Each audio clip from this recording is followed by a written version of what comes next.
साथियों, आज हम वाल्मीकि रामायण के बालकांड के 47वें सर्ग की कथा सुनेंगे।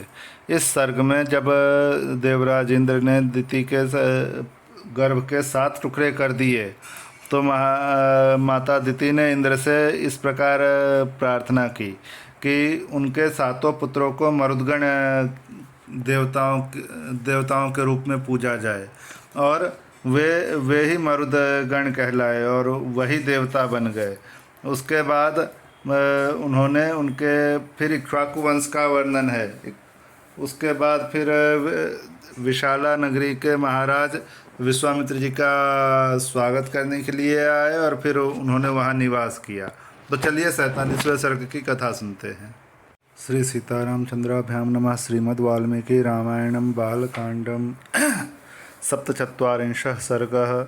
दिति का अपने पुत्रों को मरुदगण बनाकर देवलोक में रखने के लिए इंद्र से अनुरोध। इंद्र द्वारा उसकी स्वीकृति। दिति के तपोवन में ही इक्ष्वाकु पुत्र विशालाक्ष द्वारा विशाला नगरी का निर्माण तथा वहाँ के तत्कालीन राजा सुमति द्वारा विश्वामित्र मुनि का सत्कार।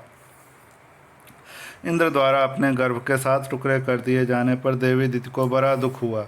वे दुर्धर्ष वीर सहस्राक्ष इंद्र से अनुनय पूर्वक बोली, देवेश बलसूदन, मेरे ही अपराध से इन गर्भ के 7 टुकड़े हुए हैं, इसमें तुम्हारा कोई दोष नहीं है। इस गर्भ को नष्ट करने के निमित्त तुमने जो क्रूरतापूर्ण कर्म किया है वह तुम्हारे और मेरे लिए भी जिस तरह प्रिय हो जाए, जैसा भी उसका परिणाम तुम्हारे और मेरे लिए सुखद हो जाए, वैसा उपाय मैं करना चाहती हूँ।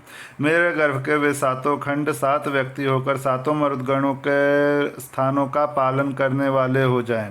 बेटा, ये मेरे दिव्य रूपधारी पुत्र मारुत नाम से प्रसिद्ध होकर आकाश में जो सुविख्यात 7 वातस्कंध हैं उनमें विचरे। आवह, प्रवह, संवह, उद्वह, विवह, परिवह और परावह, ये 7 मरुत हैं। इन्हीं को 7 वातस्कंध कहते हैं। ऊपर जो 7 मरुत बताए गए हैं वे 7 के गण हैं। इस प्रकार 49 मरुत समझने चाहिए। इनमें से जो प्रथम गण है वह ब्रह्मलोक में विचरे, दूसरा इंद्रलोक में विचरण करे तथा तीसरा महायशस्वी मरुदगण दिव्य वायु के नाम से विख्यात हो अंतरिक्ष में बहा करे। सुरश्रेष्ठ, तुम्हारा कल्याण हो। मेरे शेष 4 पुत्रों के गण तुम्हारी आज्ञा से समयानुसार संपूर्ण दिशाओं में संचार करेंगे। तुम्हारे ही रखे हुए नाम से जो तुमने जो मारुदह कहकर उन्हें रोने से मना किया था, उसी मारुदह इस वाक्य से वे सबके सब मारुत कहलाएंगे। मारुत नाम से ही उनकी प्रसिद्धि होगी। दिति का वह वचन सुनकर बल दैत्य को मारने वाले सहस्राक्ष इंद्र ने हाथ जोड़कर यह बात कही, माँ तुम्हारा कल्याण हो। तुमने जैसा कहा है वैसा वह सब वैसा ही होगा, इसमें संशय नहीं है। तुम्हारे ये पुत्र देवरूप होकर विचरेंगे। श्री राम उस तपोवन में ऐसा निश्चय करके वे दोनों माता पुत्र दिति और इंद्र कृतकृत्य हो स्वर्गलोक की ओर चल दिए, ऐसा हमने सुन रखा है।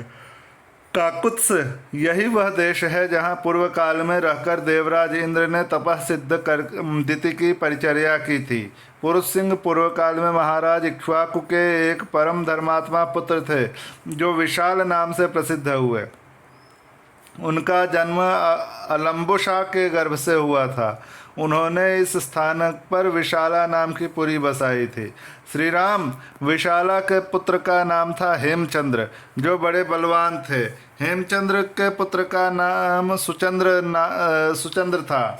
श्री रामचंद्र सुचंद्र के पुत्र धूम्राश्व और धूम्राश्व के पुत्र सृंजय हुए।